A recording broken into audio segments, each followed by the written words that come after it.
미술관에서 명화를 보고 떠올린 와인 맛보기, 그림을 닮은 와인 이야기.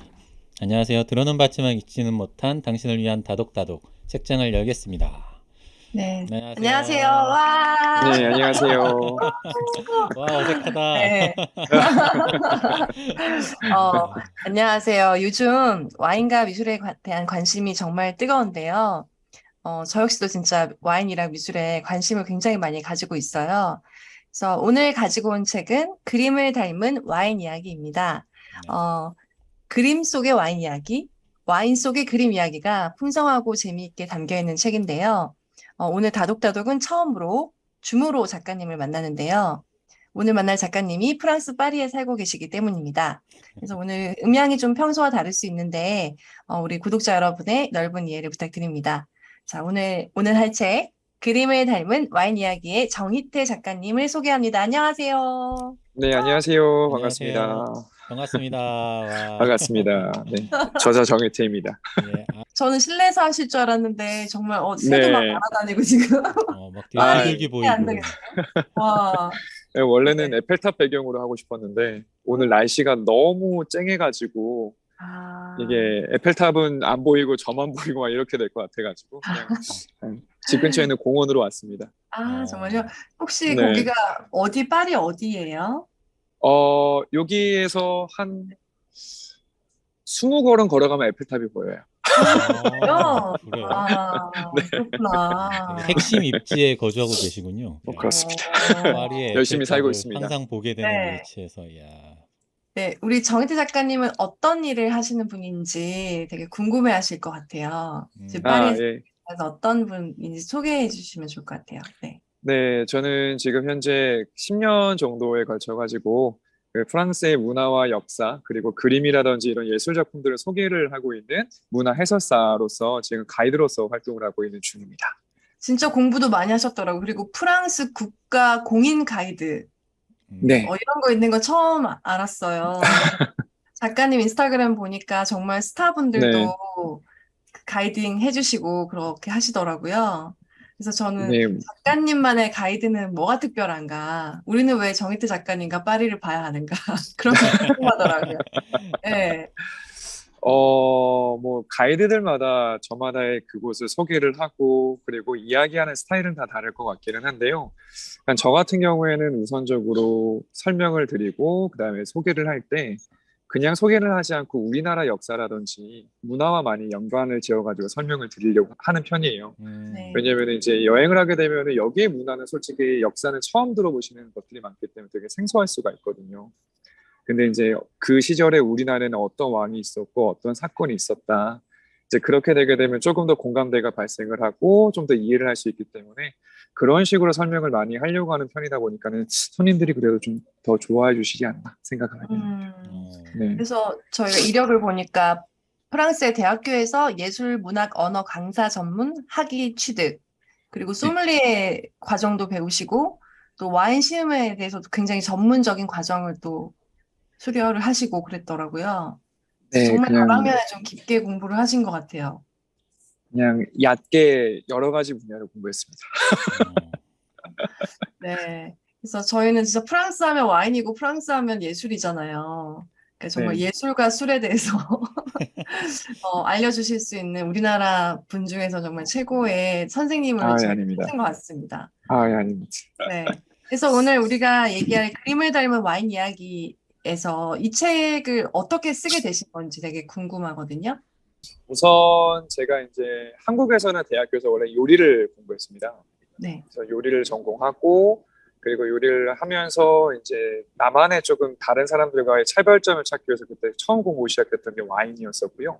음. 근데 와인을 공부하다가 와인에 빠지게 되면서 이제 프랑스 부르고뉴 지역으로 와서 공부를 쭉 해 나갔었는데 제가 원래 하고 싶었던 일 중에 하나가 와인 평론가였었거든요. 그래서 이제 좀 말하는 방법이라든지 말을 조리 있게 하는 법을 좀 배우고 싶어서 일을 시작했던 게 가이드 일이었었어요.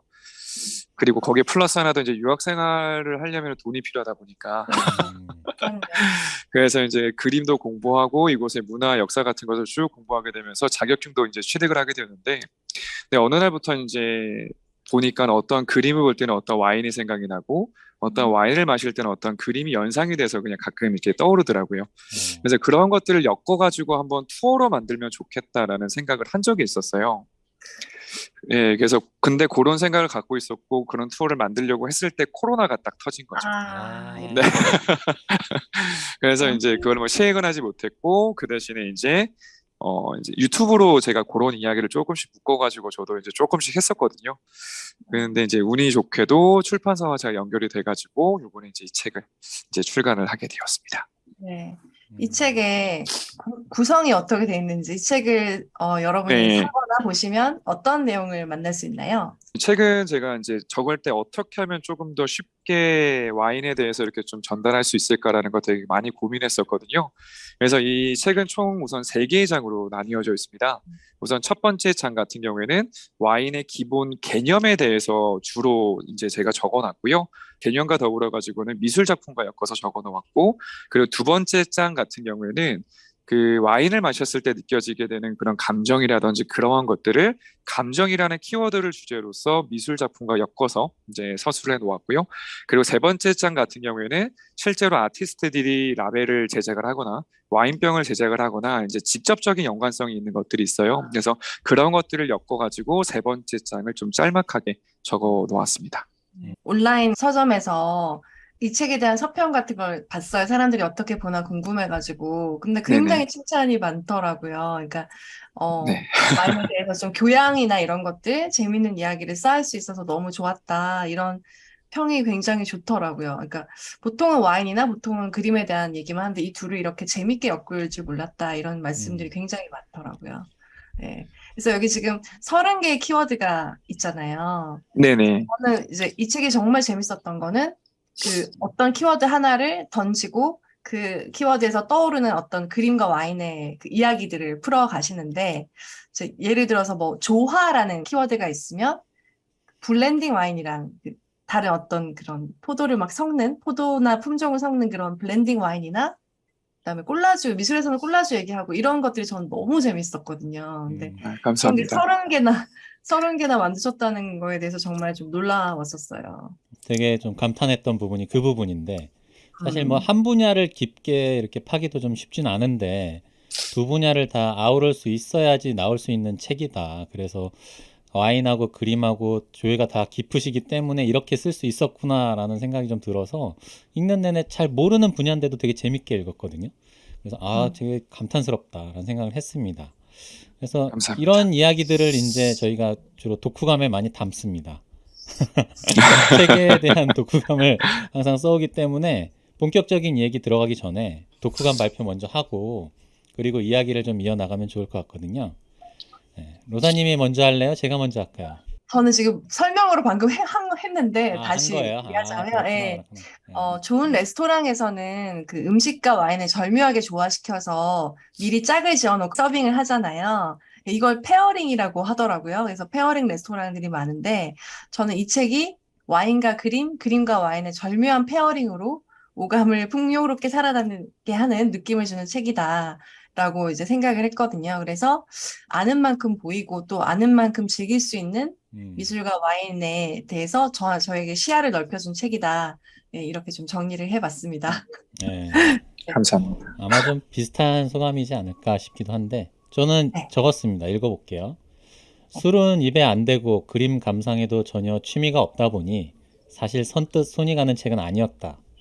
하지만 드물게 그냥 읽으면 읽을수록 읽는 맛이 느껴지는 책들이 있는데 그림을 닮은 와인 이야기가 그런 책이었다. 그림과 와인이라는 주제를 하나씩 떼어놓고 봐도 재미있고 흥미로운데 두 분야의 비슷한 사례를 엮어서 비교해가며 썰을 풀어주니 더 읽는 재미가 있었달까? 한 분야도 정통하기 쉽지 않은 시대에 이렇게 두 분야를 아우르는 작가님의 식견에 감탄하며 읽었다. 한편으로는 책의 구성도 영리하다고 느낀 것이 나처럼 두 분야에 모두 문외한인 사람도 쉽게 접근할 수 있도록 일단 흥미로운 사건 이야기로 시작해서 관심을 끌고 기초 상식에 대한 설명을 충실히 한 뒤에 인간의 감정들과 엮인 와인과 그림을 소개해 나가는 것을 보며 구성도 참 잘된 책이라고 느꼈다. 모르긴 몰라도 3장의 염원이나 변화 같은 챕터가 만약 앞부분에 위치해 있었다면 난 10분도 안 돼서 책을 덮었을 거다. 책을 읽다가 갑작스런 충동이 생겨 냉장고를 뒤져서 1년 넘도록 잠들어 있었던 이름 모를 레드와인과 화이트와인을 한 모금씩 마셔봤다. 레드와인은 달짝지근한데 떫고 화이트와인은 상큼한데 시더라. 그게 다였다. 역시 난 이 길은 아닌가 보다. 라는 생각이 듦과 동시에 책의 한 구절이 떠올랐다. 아는 만큼 보인다는 말이 있듯이 작품을 감상하는 기본적인 방법과 와인을 마시는 기본적인 방법을 알고 접한다면 한층 더 즐겁게 시간을 보낼 수 있지 않을까요? 라는 말씀이 내 관심 분야를 떠나 무척 공감이 됐다. 훗날 그림이던 와인이던 내가 즐기게 되는 날이 온다면 이 책을 다시 펼쳐보며 그땐 그랬었지 하고 회상하게 될지 모르겠다 라고 써봤습니다. 네. 감사합니다. 네, 잘 모르는 분야인데 두 분야가 이렇게 믹스가 되면서 되게 재밌다라는 생각을 많이 하면서 읽었어요. 이렇게 프랑스에 관광을 오셔가지고 파리에 갔으니까 루브르엔 한번 가봐야지 뭐 이렇게 생각을 하시잖아요. 근데 평소에 미술 관람 같은 걸 좀 안 해본 사람이 그런 미술을 관람하고 또 지금 드리머님처럼 와인을 전혀 안 드시던 분이 프랑스 왔으니까 그래도 포도주 한 잔은 마셔야지, 와인 한 잔은 마셔야지 그런 좀 초보들, 네, 그런 분들이 어떻게 시작해야 할지 되게 궁금해 하시더라고요. 저는 개인적으로 생각하는 것이 미술 작품을 보는 것과 그리고 우리가 살면서 여행하는 것은 공통점이 있다라고 저는 한 가지를 생각을 해요. 그러니까 여행을 하시는 목적 중에 하나가 아마도 나의 기존에 있었던 나의 삶을 조금 내려두고 다른 사람들의 삶 속으로 들어가게 되면서 타인의 삶을 보고 이해를 해보게 되면서 또 나의 식견도 넓히게 되고 그 다음에 나를 또 반성하게 되는 그런 계기도 갖게 되잖아요. 그러한 것처럼 이제 미술 작품을 보는 것도 똑같다라고 생각합니다. 그러니까 미술 작품 같은 경우도 이제 그 사람이 어쨌든 그려왔었던 거기 때문에 그 사람이 어떠한 삶을 살아왔었는지 그런 것을 보게 되면서 이러한 삶도 있구나. 이제 그러한 것들에게 좀 쉽게 접하시면 좋을 것 같고요. 그리고 저는 미술관이라는 장소를 보통 이렇게 소개를 해드려요. 어떻게 소개해드리냐면은 지금 우리가 여행을 할 때는 사진을 막 찍잖아요. 근데 우리가 사진을 찍어가지고 그거를 어디다 올리냐면은 뭐 이제 인스타그램이라든지 뭐 페이스북이라든지 그런 SNS에다가 다 올리게 되는데 예전에 16세기, 15세기 그 예전 사람들도 자신이 어떤 기쁜 순간이 있다라고 한다면 그것을 기록으로 남기고 싶어 했었을 것 같아요. 근데 그때는 카메라가 없었다 보니까 대신에 사진이 아니라 그림으로 혹은 조각으로 그 순간을 표현했었던 거라고 생각합니다. 그래서 루브르라는 그 공간이라든지 오르세 미술관이라든지 그러한 공간들은 그냥 옛날 사람들이 만들어 놓은 하나의 인스타그램이라고 생각하시면 편할 것 같아요. 그래서 그 사람들이 그 사람들이 이때는 이렇게 그냥 옷을 입었었구나 이러한 사건이 있었구나 그런 거 그냥 잠깐 보시게 되면서 편안하게 좀 그 미술관과 박물관에 대한 그런 뭐라고 할까요? 어려움을 좀 내려두시고 먼저 접근하시는 게 가장 좋을 것 같고요. 그리고 이제 두 번째로는 그냥 유명한 작품들부터 먼저 보시는 게 가장 좋을 것 같긴 해요. 대표적으로 뭐 프랑스 오시게 되면은 뭐 모나리자라든지 뭐 니케라든지 비너스라든지 그래서 그러한 중요한 작품들만 그냥 몇 가지만 보시더라도 충분하니까 오셨을 때 뭐 수백 개 작품을 다 볼 수는 없잖아요. 그래서 처음부터 너무 어렵게 접근하지 마시고 그냥 이렇게 좀 쉽게 그러니까 유명한 것들부터 차근차근 한번 접하시게 되면서 이게 왜 유명할까? 그냥 한번 좀 찾아보시면 좋지 않을까 생각합니다. 그 와인을 이제 주문하려고 해도 이렇게 네, 막 와인 리스트만 봐도 도대체 뭘 시켜야 될지 여기서 제일 싼 그쵸. 거를 하나 고르자. 아니면 그냥 잔 와인 한 잔 주세요. 막 이렇게 시키게 되는 분들이 되게 많잖아요. 그러니까 많죠. 그래서 마셨을 때 전에 그런 맛이 좋았는데 이걸 어떻게 만날 수 있는지도 또 어렵고 그런 좀 와인 초보들한테는 어떤 얘기 해주고 네, 싶어요? 저는 와인을 처음 접하시는 분들한테는 공부하지 마시라고 해요. 그래요? 왜냐하면은 공부를 하시게 되면 오히려 와인을 더 어렵게 느끼고 더 거부감이 많이 드는 것 같더라고요. 그렇다 보니까 그냥 저는 처음에는 그냥 라벨 맘에 드시는 것부터 드셔보세요라고 많이 말씀을 드려요. 네, 왜냐하면은 실제로 그 와인 라벨을 디자인을 할 때도 그 생산자들이 정말로 신경을 쓸 거란 말이죠. 그러면 그 생산자들의 성격이라든지 그 와인의 스타일이 어떠할지가 대략적으로 저는 좀 나타난다고 생각을 해요. 그래서 그 라벨 마음에 드시는 것부터 이제 드셔보시게 되면서 그냥 처음에는 비싼 것도 먹어볼 필요는 없다고 생각합니다. 왜냐하면은 처음에 너무 비싼 걸 드시게 되면은 이게 왜 좋은지를 모르세요. 네. 그러니까 처음에는 그냥 싼 것부터 라벨 마음에 드시는 것부터 그렇게 그냥 쭉 먹어보다가 마음에 드는 와인이 있으면은 그거 라벨 같은 거 사진 하나를 딱 찍어 두시고요. 그리고 이제 다음에 와인을 사러 갔을 때 거기에 일하고 계시는 분들에게 이 사진을 보여드리면서 아, 이거랑 비슷한 와인 좀 추천해 주세요라고 말씀하시는 것이 좀 더 처음 접하시기에는 가장 좋지 않을까라고 생각을 해요. 그래서 너무 그렇게 좋은 먹어보다 아이디어다. 보면은, 네, 먹어보다 보면은 정말 마음에 드시는 게 있을 거니까 그때 아, 이건 어느 나라에서 만들어진 거지라는 거 한번 확인해 보시고 또 그 나라 걸 중점되게 드셔보시다가 정말 또 마음에 드는 거 있으면은 아, 그러면 이 나라의 어느 지역에서 만들어진 거지? 누가 만들었지? 그렇게 좀 차근차근 들어가시는 게 저는 가장 좋으실 것 같아요. 그래서 처음에는 무작정 너무 공부를 하는 것보다는 우선 친숙해지게 되는 그 시간을 먼저 만드는 게 좋지 않을까 생각합니다. 되게 초보를 많이 만나보신 것 같아요. 이런 아, 질문 아닙니다. 수도 없이 받아보셨을 것 같아요. 그러니까. 가이드 아, 아니에요. 하시면서도 와인 전문가처럼 네. 이렇게 말씀하시고 하시면 당연히 물어보지 않을까 싶어요. 그래서 사실 네. 저도 그런 것들이 좀 궁금하긴 해요. 술은 뭐 안 합니다만 그래도 가끔가다 이제 와인 한 잔 할까라는 생각은 들 때가 있거든요. 근데 뭐 선뜻 손은 안 갔어요. 왜냐하면 너무 맛이 없어서 제 입맛에는 맛이 이렇구나 하고서 썩 맛있다는 느낌은 없더라고요. 그래서 이제 어떻게 보면 되게 종류가 여러 가지잖아요. 뭐 연도별로 다르고 지역마다 다르고 또 누가 생산했는지에 따라 맛이 또 완전 제각각이다 보니까 사실 저한테 맞는 거를 찾으려면 많이 이것저것 마셔봐야 알 수 있는 거잖아요. 그것도. 그러다 네, 보니까 맞습니다. 이제 술을 입에 안 대니까 찾지 못했구나라는 생각도 좀 들고 만약에 나중에 시작한다 그러면 그냥 여기저기 다니면서 혹시 기회가 생기면 한 모금씩 먹어보고 나한테 맞는 걸 좀 찾아봐야겠다라는 생각은 좀 드네요. 쉽게 알려주셔서 그게 되게 도움이 많이 될 것 같아요. 네. 아, 네, 다행입니다. 너무 좋은 아이디어예요. 네, 네. 라벨 찍어서 보여주는 거. 어, 그러면은 네, 그분 딱 보고 아, 이분은 이런 와인 좋아하는구나라고 바로 아실 것 같아가지고. 네, 그게 가장 좋아요. 좋습니다. 네. 아까 처음으로 돌아가서 우리가 키워드가 있고 거기에 그림과 와인 이야기를 하셨잖아요. 근데 그거를 어떻게 이 아이디어를 하게 됐는지도 궁금하고 이걸 좀 계속 만들어 나가는데 힘들지 않으셨는지도 궁금해요.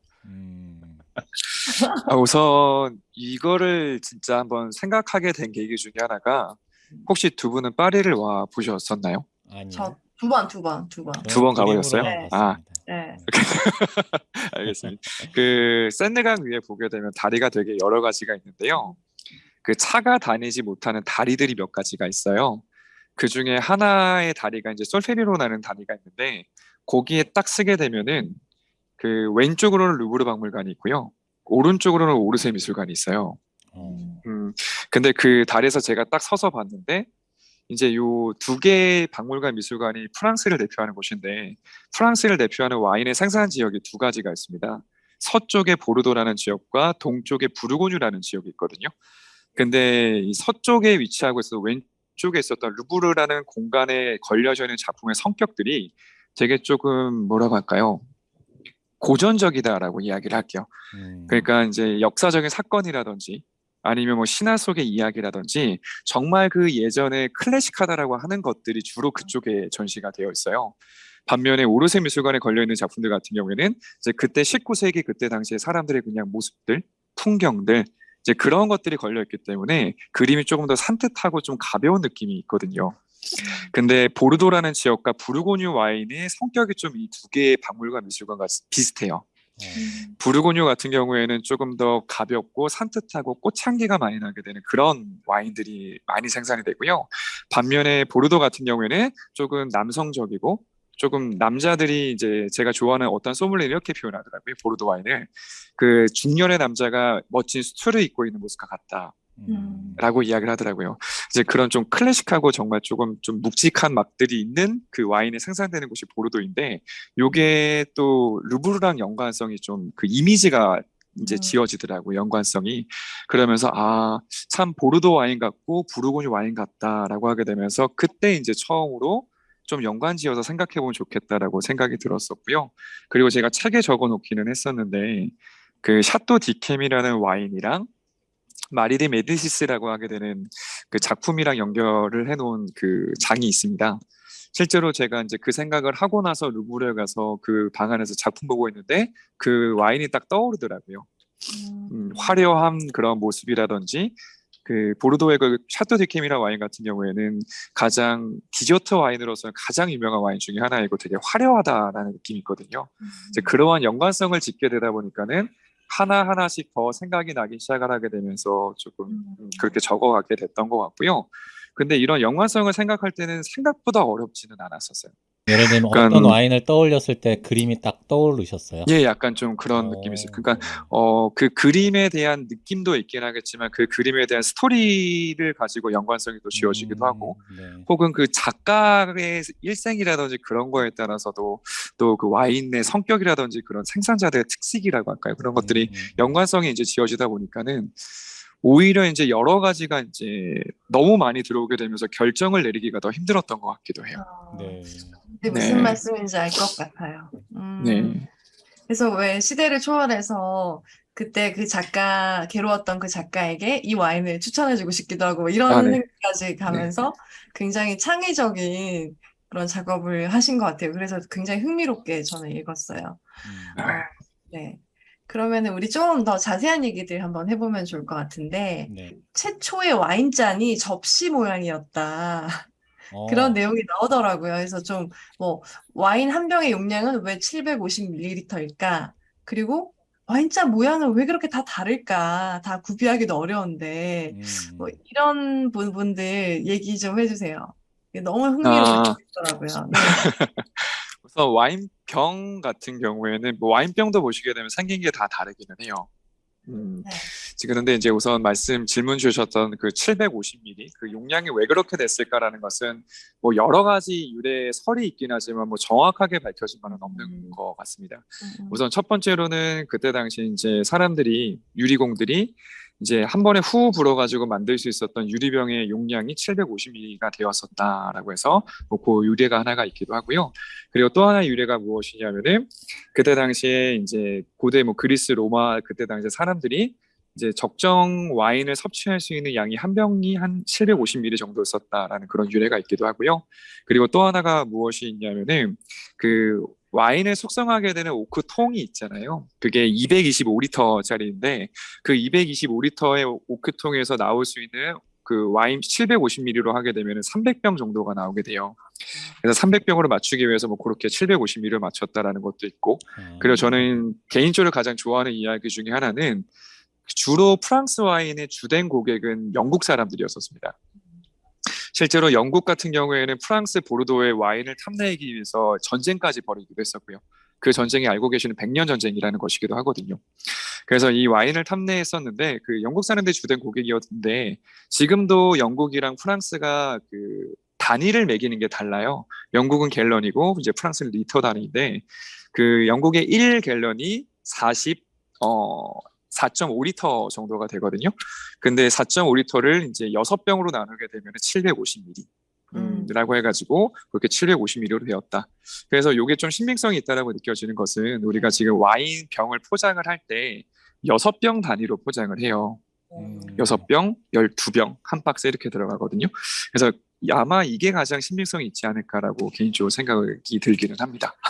그래서 와인병이 이제 750ml가 된 것은 뭐 그런 이야기가 있고요.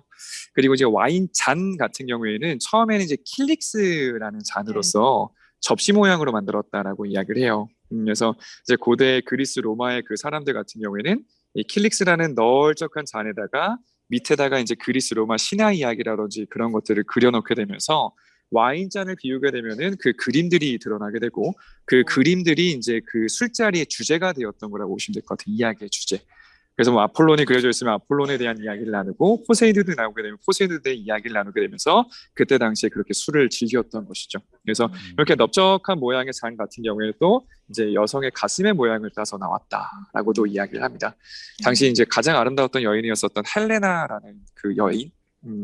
여러분 알고 계시는 그 스파르타라고 하는 그 전쟁 있잖아요. 전쟁의 유래가 되는 그 것이기도 한데 그래서 뭐 가슴 모양을 땄다라는 이야기가 있고 나중에는 마리 앙뚜아네트가 이제 자신의 가슴의 모양을 따서 또한 잔의 모양을 만들었다라는 이야기가 있고 그래서 처음에는 그렇게 조금 널쩍하게 나온 이유는 뭐 그렇다라고 보시면 될 것 같아요. 전 처음에 접시 모양이었다는 얘기는 정말 이 책 통해서 처음 본 것 같아요. 음. 어, 그래서 그리고 박물관 또, 가시게 되면은 전부 다 그렇게 아, 되어 있는 것 그래요? 같아요. 대부분 아, 접시가 아니라 와인잔이 많아요. 아니, 근데 접신, 접시도 되게 이렇게 크잖아요. 완전 크고 네. 오목한데 되게 넓어. 그럼 거기다가 이렇게 부어갖고 그냥 이렇게 마셨다는 건가요? 아, 이렇게 그렇게 넓지는 않고요. 한 그래요? 요만해요. 아, 네, 그만한가요? 완전히 넓은 접시는 아니고 한 요만한 아, 접시입니다. 네, 되게 사진으로 여기다가 봐도 이제 좀 물을, 했던 넓게 거죠. 느껴졌구나. 물이랑 네네네. 섞어서 먹었다고요, 거기에다가? 물이랑 네, 물에 섞어서. 희석시켜서 먹었었어요. 처음에는. 음, 음. 와인 온더라? 뭐 이런. 음. 죄송해요. 네, 과거에 뭐 킬릭스라고 불리던 시절에는 그런 모양이었는데 지금은 현대에 와서는 사실 저는 와인잔이라고 하면 책에는 이제 되게 다양한 종류들이 있더라고요. 사진으로만 수록된 네네. 것도 4개의 종류로 뭐 샴페인 잔 따로 있고 뭐 그런 것 같긴 한데 저는 그 책에 나와 있는 그림 중에 보르도 와인잔? 그거 하나인 줄 네. 알았거든요, 와인잔이. 근데 이렇게 다 네. 대부분. 다르더라고요. 그 잔 모양도. 그게 굉장히 네네. 궁금한 게 잔마다 그렇게 적합한 와인이 있어요? 어느 와인은 분명 이 잔에 따라야만 제대로 맛을 느낄 수 있다. 이런 공식 같은 게 있는 거예요? 꼭 공식이라고 할 수는 없긴 하지만은 그냥 네네. 대체적으로 향이 풍부하게 올라오는 와인들 같은 경우에는 부르고뉴 와인잔이라고 해서 조금 볼이 넓은 잔에다가 음, 따라야지 향이 좀 더 잘 느껴진다라고도 이야기를 하고 이제 네. 그런 식이 있긴 하죠. 그래서 보통은 알고 계셨던 그 잔의 이름이 보르도 잔이라고 해요. 네네네. 그러니까 보르도 지역에서는 거의 대부분 그 잔을 써서 먹고 그리고 이제 볼록한 잔 같은 경우에는 부르고뉴 와인잔이라고 실제로 불러요. 그래서 이제 향이 풍부한 피노누아라는 포도 품종이라고 그 포도 품종으로 만든 와인들 같은 경우에는 거기에다 마셔야 좋다. 뭐 이제 그런 음, 그 공식 같은 게 있긴 하지만은 네. 꼭 그 공식에 다 들어맞지는 않습니다. 아, 보르도 와인 같은 경우는 향이 좀 더 풍부하게 난 느끼고 싶어라고 하신 분들은 거기 부르고뉴 와인잔에다가 이제 해서 드시는 분도 있기도 하고 그래서 뭐 딱 정답은 정해져 있지 않기는 하지만은 이제 뭐 대체적으로 이제 그렇게만 이야기는 하죠. 그래서 그냥, 저는 네. 읽으면서 재밌더라고요. 그러니까 오감을 정말 중요시하는구나. 보는 거, 그다음에 기포가 잘 보이는가, 막 이런 거를 다 아, 생각해서 예. 그렇게 잔을 뭐 향이 어떻게 올라오는가, 뭐 이런 것까지 생각해서 한다는 굉장히 섬세한 예술이지 않나, 네. 와인이란. 술의 진심인 실제로 말한 거지. 네. 술에 진짜 진심이 있다, 이런 네. 생각을 했어요. 저는 개인적으로 요즘에 샴페인을 좋아해서 그 음. 샴페인의 생명은 이제 기포이잖아요. 근데 실제로 이제 볼이 넓은 부르고뉴 와인잔이라든지 그런 데 따르게 되면 기포가 거의 보이질 않아요. 아, 아, 그렇군요. 네, 대신에 향미를 더 풍부하게 느낄 수가 있겠죠. 그래서 음, 잔들마다 이제 특색이 있고 장단이 전부 다 있다고 보시면 될 것 같습니다. 네. 참 재밌네요. 그런 지금, 내용도. 네. 저희가 1부는 한 요 정도에서 좀 마무리해야 될 것 같고요. 2부에서 그러면 이제 본격적으로 책의 이제 중후반에 감정과 얽힌 뭐 와인과 그림 이런 이야기들 많이 나오고 있는데 뭐 되게 흥미로운 주제들이 많잖아요. 뭐 사랑도 있고 여러 가지가 있는데 그런 이야기들 좀 2부에서 나눠보면 좋을 것 같고요. 또 로사님이 궁금해하는 내용들 뭐 있습니까? 네. 그러니까 우리가 좀 흔히 아는 뭐 동페리뇽이라는 와인이 수도사가 만들었다 이런 것들도 좀 처음 들어본 것 같아요. 그래서 음, 그런 우리가 좀 흔히 아는 얘기들인데 그런 것들이 다 전통과 또 스토리가 있었다는 거 그런 거 얘기해 보면 되게 재밌을 것 같아요. 네. 그럼 2부에서 계속 이어가도록 하겠습니다. 감사합니다. 네, 감사합니다. 감사합니다. 와인과 미술을 즐기고 싶지만 어디서부터 시작해야 할지 모르는 사람들을 위해 이 둘을 엮어 가볍게 담았습니다. 그림을 닮은 와인 이야기. 정희태 작가님과 함께 하고 있습니다. 음. 파리 특파원 정희태 작가님 나와주세요. 네, 배경이 나왔습니다. 바뀌었습니다. 네, 도로 네. 쪽으로. 네. 아, 그렇게 보니까 그 진짜 파리 같아요. 파리가 맞지만 아, 진짜 파리 같아요. 진짜 빠르다. 어, 저희가 일부에서는 좀 잘 몰라서 와인도 그렇고 그림도 그렇고 저만 잘 모르는 건지도 모르겠습니다만 좀 기초적인 좀 질문들 그런 책의 1장에 나와 있는 그런 내용들을 위주로 좀 질문을 좀 드렸던 것 같고요. 저는 좀 이런 것도 하나 여쭤보고 싶은데 일부에서 뭐 살짝 얘기는 했는데 예를 들어 제가 뭐 그림을 처음 보러 딱 갔다 또는 와인을 처음 이제 딱 맛을 봤다 그럴 때 뭐 기초적인 단계에 대해서 설명을 해주신 챕터가 또 있더라고요. 그 네. 단계를 뭐 한 4단계 정도로 그림은 이렇게 이렇게 보시면 좋습니다. 또는 와인은 또 이런 이런 단계를 거쳐서 드시면 좋습니다. 이렇게 설명을 좀 명확하게 해주신 게 있어서 이것도 한번 풀어주시면 또 도움이 될 것 같아서요. 그 질문 좀 네. 먼저 드리고 이제 본격적으로 키워드별 내용을 좀 들어가면 좋을 것 같거든요. 어떤 순서로 접하면 좋을까요? 우선 그림 같은 경우에는 제가 책에 이제 소개를 시켜 놓았었는데 네 가지 방법을 우선 크게 제시를 하고 있습니다. 네네. 우선 첫 번째로는 무엇이냐면은 과거에 이제 그림을 보시게 되면은 문맹률이라는 것이 당시에는 너무 높았었기 때문에 사람들이 이제 글자를 읽을 수는 없었고 이제 그림으로써 혹은 조각으로서 사람들에게 신도들에게 그러한 내용들 성화적인 그 성서적인 이야기들을 전달하고 싶었는데 이제 마이크, 그거를 몰 작가님 아, 죄송해요. 마이크 죄송합니다. 잡아주시면 훨씬 네네 음이 잘 알겠습니다. 들려요. 네, 알겠습니다. 네. 다시 하도록 하겠습니다. 네네. 네, 죄송해요. 네. 네. 네, 아닙니다. 그래서 이제 그 제가 그림을 보는 방식 같은 경우에는 책에는 총 4개의 방식을 제시를 하고 있습니다. 그래서 첫 번째는 도상학적인 뭐 그림으로 보는 방법이라고 제가 적어놨는데요. 우선 그 도상학이라는 것이 무엇이냐면은 간단하게 그림에 무슨 내용이 적혀져 있는지를 그려져 있는지를 알 수 있는 방법이라고 보시면 될 것 같아요. 이제 과거에는 사람들 자체가 문맹률이 너무 높았었기 때문에 이제 책을 읽을 수도 없었고 그리고 기독교라는 종교가 중요했었는데 성서의 내용도 이해를 할 수가 없었고 이제 문제들이 발생을 했었던 거죠. 그래서 사람들끼리 약속을 통해서 이제 그림을 그려냈었던 거라고 생각하시면 될 것 같아요. 그냥 간단하게 어떠한 여인이 있고 그 여인의 품 안에 아기가 안겨져 있다고 한다면은 우리는 거의 대부분 누구라고 생각을 할까요? 당연히 성모 예수와 성모 마리아겠죠. 마리아. 그런 식으로 알 수 있게끔 간단하게 표시를 해둔 거라고 생각하시면 될 것 같습니다. 도상이라는 것을 영어로 하게 되면 아이콘이라고 해요. 그래서 그 아이콘이라는 것을 해석해 나가게 되면서 그림의 내용이 뭐겠다라는 것을 유추할 수 있고 알아갈 수 있는 방법이라고 보시면 됩니다. 그래서 그러한 것을 통해서 이제 첫 번째로 그림의 내용이 무엇이구나라는 것을 알 수가 있는 것이고요.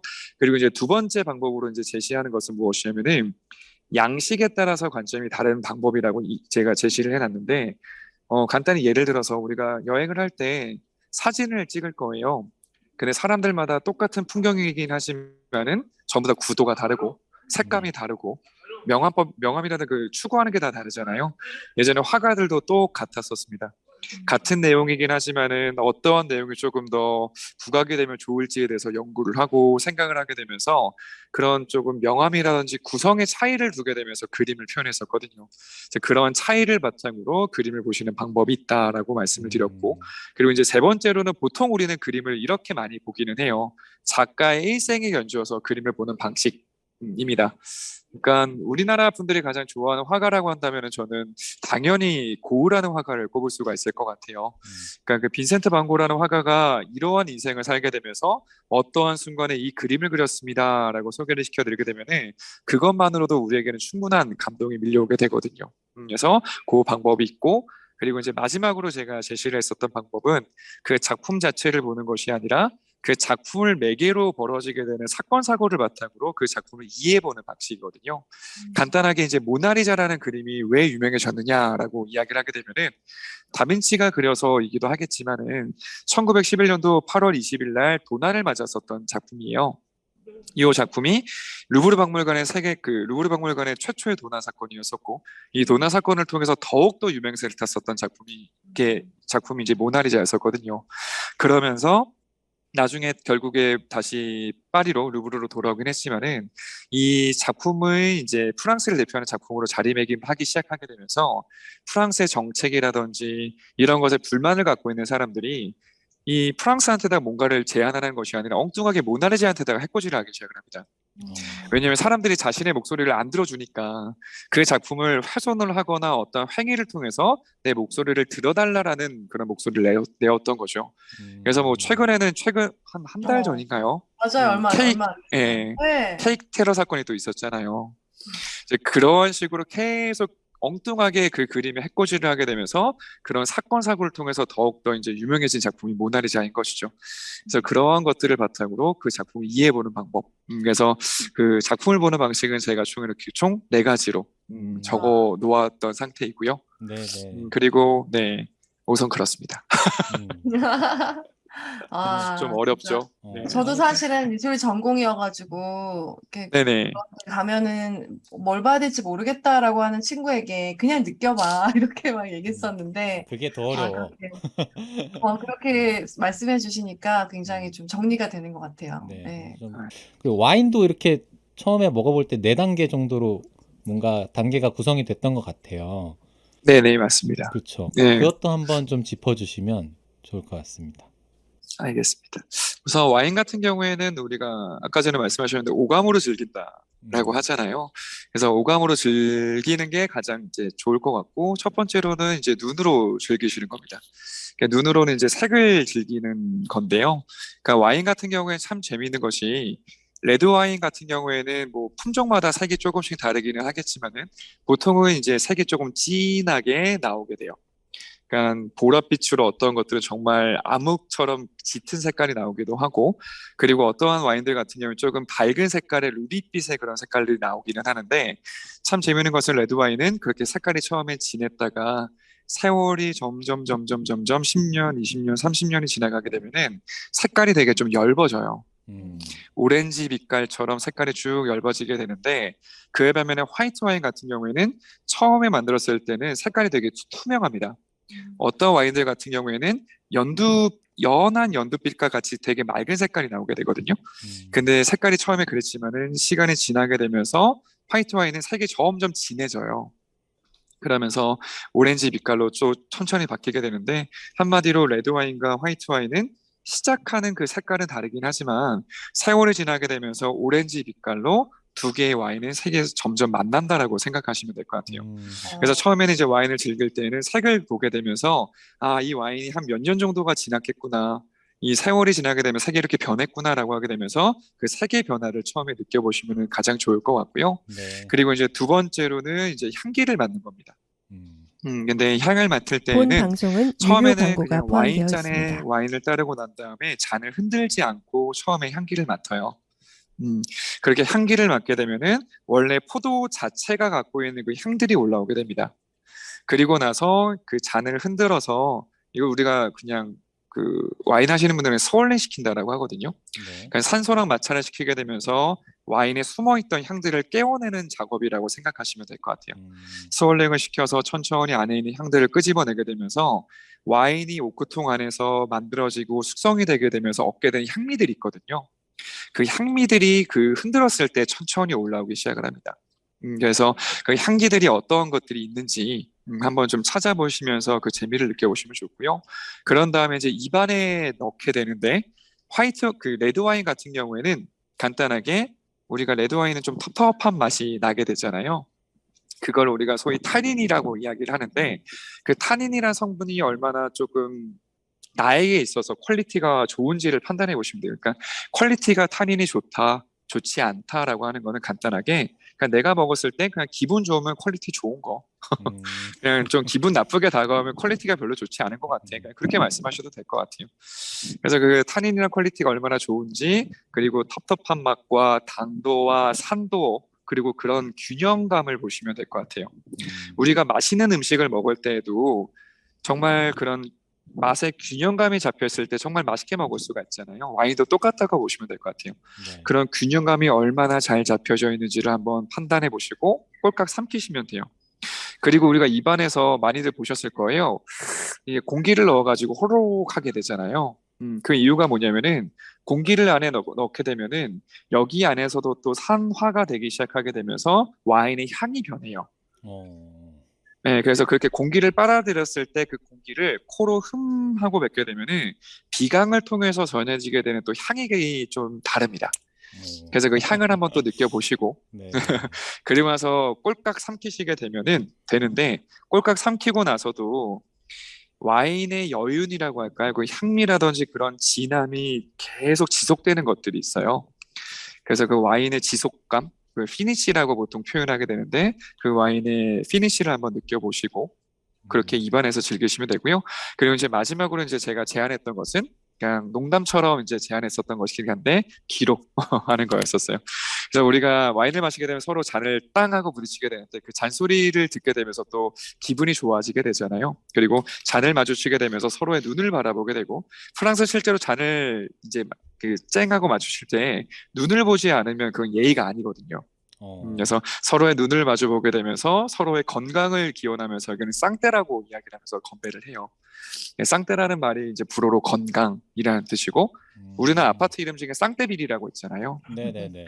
건강한 마을이라는 뜻이거든요. 그게 또 그런 그래서 뜻이구나. 네, 그런 음, 뜻입니다. 그래서 그렇게 잔을 마주치게 되면서 눈으로 그리고 귀로 한 번 더 이제 감상하게 되면서 마시게 되면은 와인을 잘 즐길 수 있지 않을까 생각합니다. 와인은 안 즐겼지만 사실 눈으로는 뭔가 좀 간접 경험을 해본 적이 있거든요. 신의 물방울이라는 만화를 통해서 아, 네. 거기서 보면 와인을 되게 여러 가지로 즐기더라고요. 근데 참 공감 안 된다 그런 생각을 하면서 보긴 했는데 그래도 다 그렇게 단계 단계마다 즐길 수 있는 게 있고 또 그 단계에서 주는 묘미가 있어서 또 와인을 또 더 사랑하는구나라는 생각도 좀 들고요. 작가님이 또 와인을 그렇게 좋아하게 좋아하시니까 지금처럼 이렇게 전공도 하시고 할 거잖아요. 그런 계기는 좀 뭐였을까라는 생각도 좀 들고, 실제로 즐기실 때마다 와인을 그렇게 드시는지도 좀 궁금하네요. 나 우선 저는 와인 마실 때는 처음에 이제 마실 때는 그 와인에 대해서 조금 알고 싶으니까 이 방법을 써서 하는데요. 네. 근데 말을 하면서 했으니까 시간이 오래 걸리지 처음 그렇게 드시게 되면 시간이 솔직히 좀 오래 걸리기는 해요. 음, 이거를 뭐 다 찾아봐야 되고 뭐 어떻게 해야 되는지만 이제 처음에는 이제 감이 없다 보니까 좀 어렵기는 한데 네네. 숙달이 되기 시작하게 되면은 금세 하게 되거든요. 음, 그래서 대충 이런 거구나. 그리고 이제 저는 이제 그 소믈리에 수업을 받을 때에도 요 수업이 있어요. 테이스팅하는 수업 자체가. 네.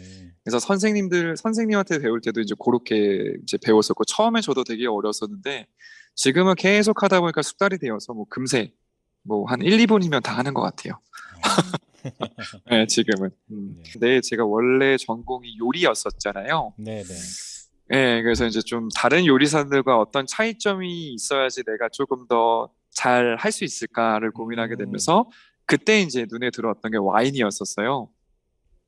그러면서 와인에 대해서 혼자 공부를 하다가 이제 생각이 들었던 것이 내가 진짜 요리를 하면서 먹고 살 수 있을까를 고민하게 되었죠. 군대 어, 있을 때.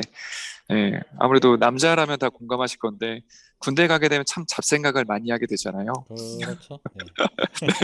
그래서 미래는 어떨까 막 이런 네. 생각하다가 약간 제가 냉철하게 저를 바라봤을 때 저는 뭐라고 할까요? 창의력이라고 할까요? 그런 부분이 좀 많이 부족하다라고 생각이 들었어요. 음, 그 요리사라는 직업은 음, 창의력이 정말 많이 필요한 직업이라고 생각을 했었거든요. 근데 이제 나를 돌아봤을 때 내가 뭘 잘할 수 있을까를 봤었을 때 제가 재창조하는 것을 조금 즐겨 하더라고요. 아, 그러니까 기존에 있었던 것들을 제 나름대로 정립을 해서 그걸 재창조하는 것을 저는 좀 더 좋아하는 것 같더라고요. 그러면서 이제 와인이라는 것 같은 경우에는 기존에 만들어져 있는 것들이다 보니까 그것을 제 나름대로 스토리를 다시 만들고 꾸미고 하게 되면은 나에게 오히려 적성이 더 잘 맞겠다라는 생각이 들었어서 그때 와인에 더 관심을 가지게 되었고 와인 책 두꺼운 걸 하나 사가지고 군대에서 그것만 한 10번 넘게 읽었던 것 같아요. 오, 예, 뭣도 모르고. 어, 그러면서 이제 뭐 저녁에 막 혼자 그거 보고 있다가 너무 와인 맛이 궁금해서 잠도 못 잔 적도 있기도 했었고 뭐 그랬었는데 음, 왜 하필 그러다가 이제 군대에서 왜 하필 그러니까요. 군대가 군대에서 그런 곳이야. 왜 하필요? 잡생각이 많아지는 곳이야. 남자라면 다 네. 공감하실 겁니다. 네. 네. 그러면서 이제 군대에서 나와서 와인바에 취직을 했어요. 네. 네, 와인바에 취직해서 이제 홍대에서 1년 정도 와인바에서 일을 했었거든요. 그때 이제 제가 가장 제 뭐라고 할까요? 와인에 있어서 저한테 가장 큰 경험을 그때 했었어요. 음, 제가 책에도 적어놨지만 그때 샹볼 뮤진이라는 와인을 그때 처음 만났었거든요. 네. 그러니까 한참 일을 하고 있었는데 그때 단골 손님이 오셨어요. 그래서 와인 추천해드리고 이제 이야기하는데 그때 샹볼 뮤진이라는 그 와인을 먹어보고 싶다고 하시더라고요. 그래서 와인 서빙을 갔는데 혹시 드셔보셨어요? 라고 물어보시길래 아직도 저도 못 마셔본 와인이에요 라고 했더니 잔을 하나 갖고 오라고 하시더라고요. 오. 음, 그래서 조금 따라 주셨어요. 한 두세 모금 정도. 그리고 나서 이제 잔을 받아가지고 이제 와서 그걸 좀 마셔보려고 하는데 갑자기 손님들이 막 밀려들기 시작을 하시더라고요. 음, 그래서 뭐 정신없이 한 두세 시간 일했던 것 같아요. 음, 그러고 나서 이제 한 켠에 밀어놨었던 그 잔이 다시 눈에 들어왔고 그때 향기를 맡았는데 진짜 그 공감을 못 하셨던 그 신의 물방울이라는 책에서 예. 이렇게 마시면 배경이 확 펼쳐지는 그런 거, 그런 느낌을 받으셨나요? 저는 그때 네. 꽃밭에 있는 것 같은 느낌이었었어요. 어, 정말로 그냥 정말 갖가지 꽃향과 네. 그런 딸기 향과 그런 향들이 막 몰아치게 되는데 음, 음. 그때 제가 너무 놀랐어가지고 그 잔을 들고 제가 그때 와인바가 3호점까지 있었거든요. 네, 네. 다른 지점을 뛰어가가지고 그 매니저들한테 그 향기 맡아보라고 다 장 가지고 뛰어가고 맡아보게 하고 막 그랬었거든요. 네, 어, 그렇게 깊게 푹 네, 빠지셨군요. 네, 그러면서 푹 빠지게 되었고, 그러면서 이제 프랑스로 한번 유학을 와야겠다라고 생각하게 되면서 이제 봉주르라는 말 하나 알고 건너왔죠. 와, 진짜 아이고, 대단하시다. 와인이 어쩌면 인생을 바꾼 거네요. 인생의 어떤 항로를 바꾼 거네요. 와, 저한테는 정말 그렇죠. 와인이 제 인생의 모든 걸 바꿨죠. 지금 현재 그럼, 프랑스에 살고 있는 것만 봐도 그러니까요. 그렇죠. 그럼 그 이후의 인생 와인은 어떤 와인이었어요? 내가 그 죽을 이후에, 때까지도 네, 기억할 와인? 그런 거? 아, 저는 지금까지도 한 번도 바뀐 적은 없어요. 아, 네, 그 처음부터 와인이 지금 지금까지. 현재도, 네, 아, 아, 솔직히 그 와인이 별로 비싼 와인은 아니에요. 어, 음, 네, 지금 뭐 구하면은 제가 이 책을 쓰면서도 그 와인을 새로 마셨거든요. 참고로 저는 그 와인을 그때 먹어보고 지금까지도 원래 안 먹어보고 있어요. 그게 왜냐면은, 흩어질까? 네, 첫사랑 다시 만나기 싫은 그런 마음. 정확하세요. 네, 안 먹어보고 있어서 실제로 감동이 그 마음을 깨질까 봐. 감동이 깨질까 봐. 그러면서 이제 이번에 이 책을 쓰게 되면서 다시 맛보기는 했어요. 어땠어요? 근데 이제 똑같았나요? 아니요, 그렇지는 않았었던 것 같아요. 아, 그때 왜, 기억이 너무 강렬했었는지 왜 그녀를 다시 만났나요? 이 책을 위해서 어쩔 수 아, 없이. 네, 네. 그러셨구나. 근데 나중에 뭐 죽기 전에 하나를 꼽으라면은 저는 이걸 다시 마셔보고 싶지 않을까 싶습니다. 네. 이런 얘기도 하면 되게 좋을 것 같아. 재밌을 것 같아. 다음 책을 내 인생을 바꾼 와인의 그런 스토리를. 아, 그래서 원래 제 다음 책 그냥 제 목표는 하나 있기는 해요. 뭐예요? 그러니까 이번 책을 보시면은 제가 일부러 프랑스 와인 위주로 적었어요. 아, 네네. 음, 네, 왜냐하면 제가 또 여기서 공부를 하기도 했지만은 이제 아무래도 이제 많이 접해본 게 이거다 보니까 프랑스 와인을 주로 적었는데 이걸 적다 보니까 이제 생각이 들었던 것이 제 지금 아내랑 목표를 하고 있는 것이 한 가지가 있어요. 각 뭐예요? 세계 주요 도시에 한 달 이상씩은 살아보는 음, 거가 이제 너무 목표이거든요. 좋겠네요. 네. 네. 왜냐하면 또 여기 살고 있으니까 이제 장점 중에 하나가 이제 뭐 그렇게 뭐 이동 거리가 멀지도 않고 돈이 그렇게 많이 들어가지는 않을 것 같아서 그게 음, 목표이긴 한데 그래서 뭐 예를 들어서 뭐 이탈리아를 뭐 한 달 살기 한다라고 한다면은 한 달 살면서 그곳의 와이너를 주구장창 다니는 거죠. 그러면서 그곳의 작품들과 이탈리아 와인만을 엮어서 책을 한 권 적고 그리고 음, 스페인에 가서는 스페인 박물관 미술관에서 볼 수 있는 작품들과 스페인 와인을 엮어서 한 권을 적고 이제 그런 식으로 하고 싶다는 생각이 좀 들기는 했었습니다. 시리즈로 쭉쭉 나오겠네요. 네, 근데 뭐 우선은 좋을 것 제 같아요. 목표긴 합니다. 이 네, 소재 자체가 되게 좋았고, 아까 말씀하신 것처럼 재창조를 잘 하는 것 같다. 사실 재창조도 창조인 것 같긴 합니다만.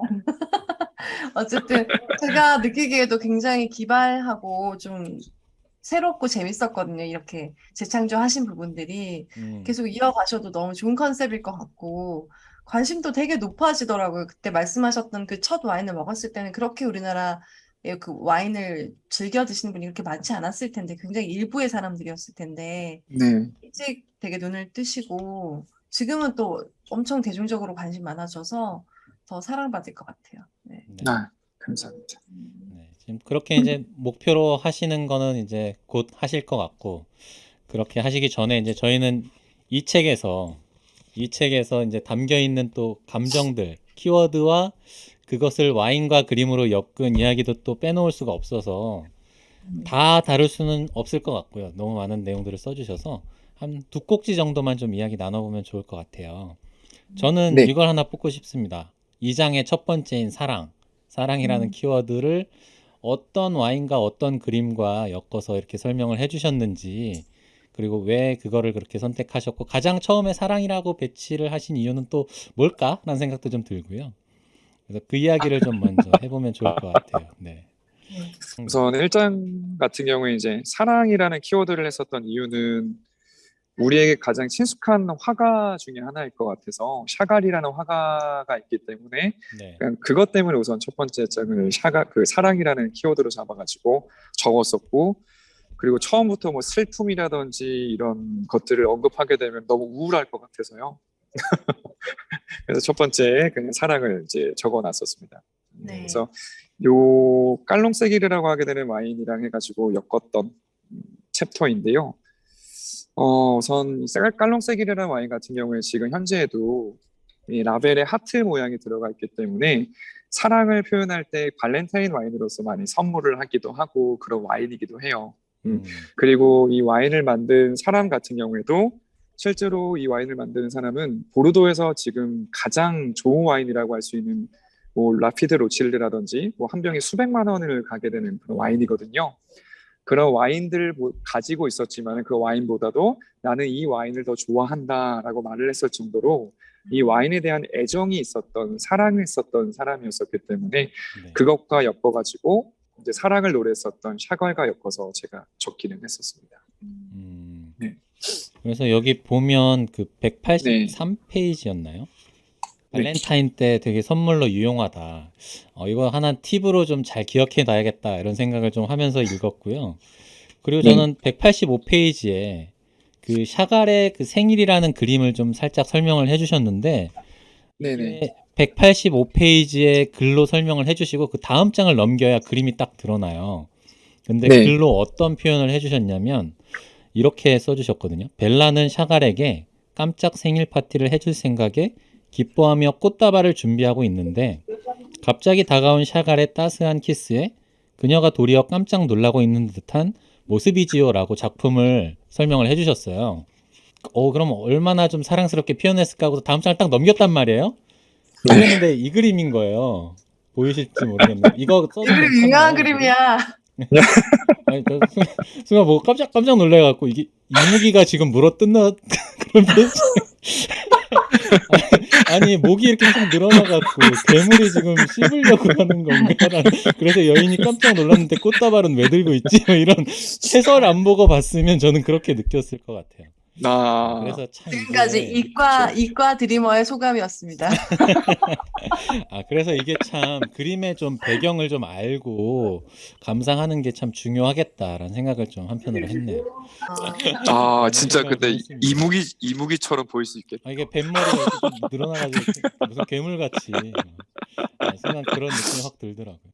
검색창에 샤갈 해가지고 그림 한번 많이 보면은 이 분위기 뭔가 다 둥둥 떠 있고 날아다니는 듯한 이 약간 비현실적인 이런 느낌들에 익숙해져서 다시 보면 조금 덜 무서울 거예요. 무서워서 남자가 괴물 같았어.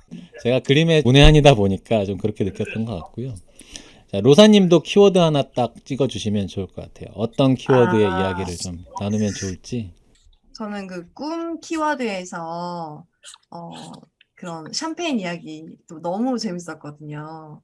사람들이 샴페인을 그렇게 보는구나라는 느낌을 받았어요. 그래서 그 얘기도 좀 해주시면 너무 좋을 것 네. 같습니다. 네. 그래서 우리가 흔히 말하는 샴페인이라는 술 같은 경우에는 프랑스의 샹파뉴라고 하는 지역이 있습니다. 지금 파리에서 동북쪽으로 한 150km 정도 올라가게 되면은 랭스라는 도시가 나오게 되는데 그곳을 수도로 해가지고 펼쳐져 있는 지역명이 바로 샹파뉴라고 해요. 우리나라로 따지게 되면 뭐 전라남도, 뭐 전라북도, 경상남도 뭐 그런 식으로 생각하시면 될 것 같은데 그 불어식으로 샹파뉴이고 이거를 영어로 했을 때 샴페인이 되거든요. 그래서 이 지역에서 생산이 되는 스파클링 와인만을 우선 샹파뉴라고 칭할 수가 있습니다. 그래서 그 외의 지역 같은 경우에는 이것을 쓰게 되면 원래는 법에 위배가 되기는 해요. 그래서 프랑스는 이제 그쪽에서만 샴페인이라고 하고요. 그리고 다른 지역에서도 기포성이 그 발포성이 있는 와인들이 나오게 되는데 그 와인들은 뭐 크레망이라든지 무쏘라든지 다른 명칭으로 표기를 해가지고 현재 판매가 되고 있는 상태입니다. 근데 이 샴페인이나 술 같은 경우에 기포성이 있는 그 와인들은요, 원래는 뜻하지 않게 나왔었던 술이었었어요. 이게 갑자기 날씨가 좀 추워지게 되면서 나왔었던 건데, 이제 와인이나 술은 포도 내에 있는 물과 그 다음에 그 당분이 이제 발효작용을 통해 가지고 알코올과 이산화탄소로 바뀌게 되는 과정이거든요.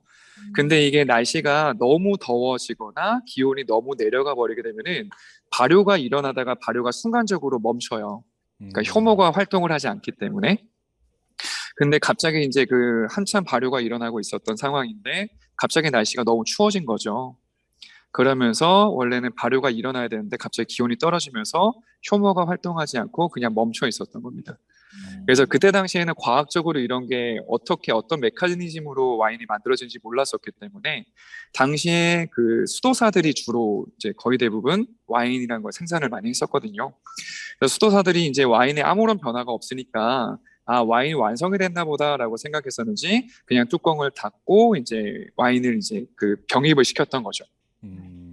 근데 병입을 딱 시켜놨는데 봄이 되게 되고 기온은 다시 올라가게 되는데 갑자기 기온이 올라가니까 그 멈췄던 효모들이 다시 활동을 시작하게 되면서 발효가 일어났고 병 내에 이산화탄소가 막 생기기 시작했던 거죠.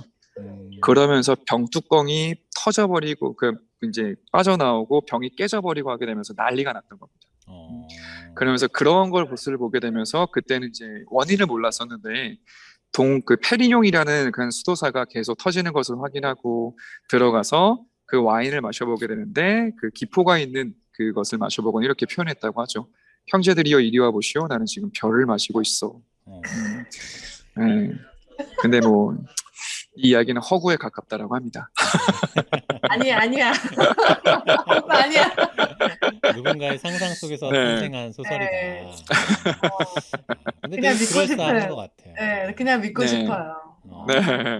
네. 너무 스토리가 너무 좋다 보니까 이런 스토리들을 이제 샴페인의 양조업자라든지 이런 사람들이 더욱더 잘 부각을 시켜가지고 지금은 뭐 기포성 와인이라고 한다면 샴페인이 거의 최고라고 항상 이야기가 되고 있죠. 근데 실제로 그 기포가 있는 와인을 만든 것은 프랑스 남쪽에 보게 되면 리무라는 지역이 있습니다. 스페인 국경쯤에 있는 도시거든요. 거기서 이제 처음으로 거의 만들어졌다라고 이야기가 되고 있기는 해요.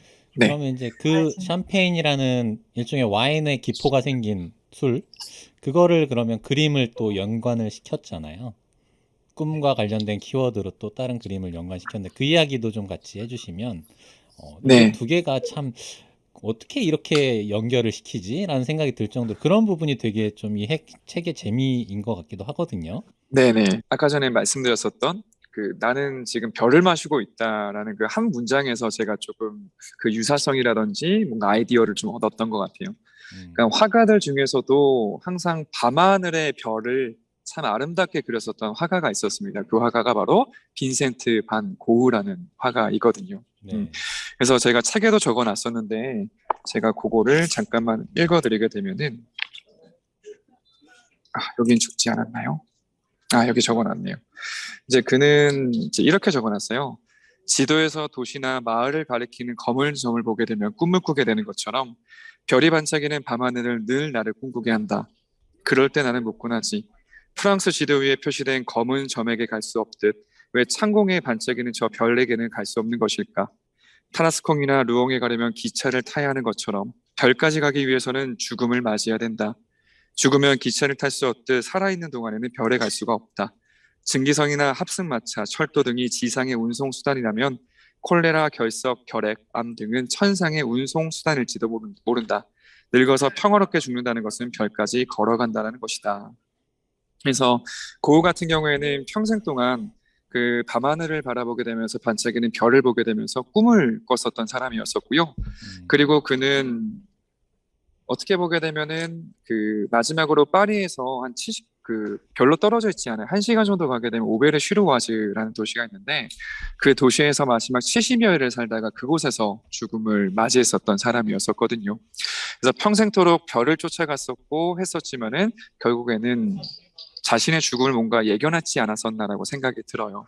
그래서 그도 이제 병을 앓고 있었던 사람이었다 보니까 늙어서 평화롭게 죽는다는 것은 별까지 걸어간다라는 것이다라고 적어 놓았는데 그는 평화롭게 그냥 별까지 걸어가게 되면서 죽음을 맞이하고 싶어 했었지만 결국에 그렇지 못했었던 비운의 화가가 고우였었다 보니까 그러한 것들을 좀 엮어가지고 별이라는 키워드를 가지고 이제 그 동피륜이랑 그 와인이랑 엮어서 제가 적었던 것 같습니다. 설명으로 들으니까 더 멋지다.